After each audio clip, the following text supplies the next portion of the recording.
Assalamualaikum warahmatullahi wabarakatuh. Ya, kita masuk pada materi yang kedua ya, tentang pengertian sel, sejarah perkembangan sel, cara mempelajari sel, kandungan, sifat sel, perbedaan antara sel prokariotik, eukariotik dan virus, fungsi organel sel prokariotik, fungsi sel eukariotik dan fungsi organel virus. Pengertian sel ada yang tahu, merupakan struktur terkecil pada makhluk hidup yang bekerja secara struktural dan fungsional ya. Jadi semua makhluk hidup itu mempunyai sel, termasuk mikrobia. Sekecil apapun dia akan tersusun atas sel. Yang ada yang uniseluler, satu sel seperti amoeba atau mikrobia lainnya, dan multiseluler seperti kita manusia, jenisnya multiseluler. Baiklah, kemudian sejarah perkembangan sel pertama kali ditemukan oleh Robert Hooke ya pada jaringan gabus ubi kayu ya, dan memperkenalkan istilah tentang sela yang artinya kosong. Ini ada beberapa ilmuwan yang telah melakukan penelitian tentang sel, ini nanti bisa dibaca sendiri ya. Kemudian cara mempelajari sel itu ada, kalau di labor kita bisa menggunakan mikroskop untuk melihat jaringan sel ya, termasuk sel darah merah, putih maupun keping darah. Kemudian dengan mikroteknik, ini biasanya untuk sel tumbuhan pakainya mikroteknik, nama alatnya adalah mikrotom. Kemudian teknik fraksinasi untuk mengisolasi komponen sel ya. Fraksinasi itu melakukan dengan cara sentrifuge sehingga bisa dibedakan antara sel darah merah, sel darah putih, keping darah, kemudian plasma. Nih, kalau kita fraksinasi, plasmanya nanti ada pada bagian atas, sel darah putih dan platelet, keping-keping darah ini pada bagian tengah, dan paling bawah karena paling berat molekulnya itu ada sel darah merah. Ini nama alatnya mikrotom untuk membuat sediaan jaringan tumbuhan. Kemudian kandungan dan sifat sel ya, sebagian besar terdiri atas air ya, 75 sampai 85 sel. Makanya kalau pada kuliah biokimia darah, hal yang pertama kita pelajari adalah sifat-sifat air. Plasma pun sebagian besar 90% itu tersusun atas air. Kemudian sel ini terbagi atas dua, ada sel prokariotik dan sel eukariotik, di mana sel prokariotik merupakan sel yang tidak mempunyai membran inti atau nukleus. Contohnya sel prokariotik ini terdapat pada kelompok kingdom Monera seperti bakteri dan alga biru. Sementara sel eukariotik merupakan sel yang mempunyai membran inti atau nukleus. Contohnya untuk hewan, untuk makhluk hidup tingkat tinggi ya, seperti protista, fungi atau jamur, sel tumbuhan dan sel hewan. Ini perbedaan antara sel prokariotik dan sel eukariotik. Coba perhatikan ya di gambar itu, prokariotik itu bahan intinya berupa DNA dan RNA akan tersebar di dalam sitoplasma. Contoh kelompoknya pada bakteri dan alga biru.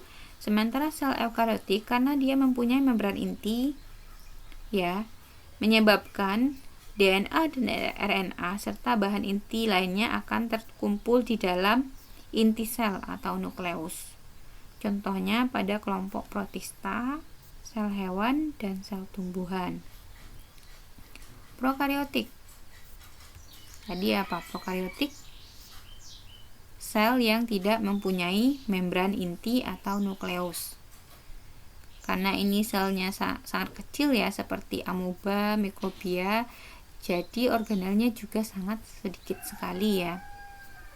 Antara lain ada dinding sel, membran plasma, sitoplasma, mesosom, ribosom, DNA, RNA, plasmid, dan flagella sel. Kita pelajari lebih lanjut fungsi dari masing-masing organel ini. Contohnya pada struktur E. coli, dia sangat sederhana sekali karena bentuknya juga kecil ya. Dan ATP, energi yang dihasilkannya juga sangat sedikit, hanya 2 ATP saja. Ini pilus atau rambutnya ya, ribosom. Ribosom ini digunakan untuk sintesa ATP. Kemudian ada kapsul, dinding sel dan membran sel sebagai pelindung, DNA, mesosom. Mesosom ini untuk menghasilkan ATP ya, menghasilkan ATP. Kalau ribosom tadi untuk sintesa protein ya, bukan sintesa ATP. Sintesa protein, ribosom untuk sintesa protein, mesosom untuk sintesa ATP atau energi. Sementara flagella digunakannya untuk bergerak. Dinding sel terdiri atas polisakarida, lipid dan kaku. Tebalnya lebih kurang 10 nanometer dan fungsinya untuk melindungi sel dan memberi bentuk yang konstan. Juga akan mengatur jalan keluar masuknya molekul ya. Kemudian ada plasma. Setelah dinding ada membran plasma. Ini berfungsi sebagai pelindung molekul sel terhadap lingkungan sekitar. Ini ya, plasma. Membran sel itu terdiri dari protein dan lipid. Ini yang biru ini adalah lipid ya, lipid bilayer, ada 2 di atas dan di bawah, dan di tengah-tengahnya ini nanti seperti daging ini adalah protein. Protein ini juga ada 2 jenisnya, protein perifer dan protein integral.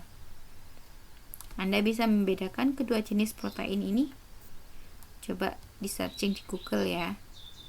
Kemudian kita lanjut fungsi membran plasma, itu antara lain melindungi isi sel, mengatur keluar masuk molekul dan penerima rangsangan dari luar. Sitoplasma ini adalah cairan sel. Di sini terdapat enzim, air, protein, lemak, mineral yang dibutuhkan dalam proses metabolisme. Kemudian ada mesosom. Tadi saya jelaskan mesosom ini untuk mensintesa atau menghasilkan energi dalam bentuk ATP. Kemudian ribosom, sintesa protein ya, menghasilkan protein karena protein sangat dibutuhkan dalam tubuh ya, untuk membentuk tubuh. Kemudian ada bahan-bahan inti, itu ada 2, DNA dan RNA. Ini nanti kita akan pelajari lebih lanjut perbedaan kedua bahan inti ini, bahan materi genetik ini. Sementara DNA ini adalah deoksiribonukleot asid yang tersusun atas gula deoksiribosa, fosfat, dan basa nitrogen, dan berfungsi sebagai membawa informasi genetik.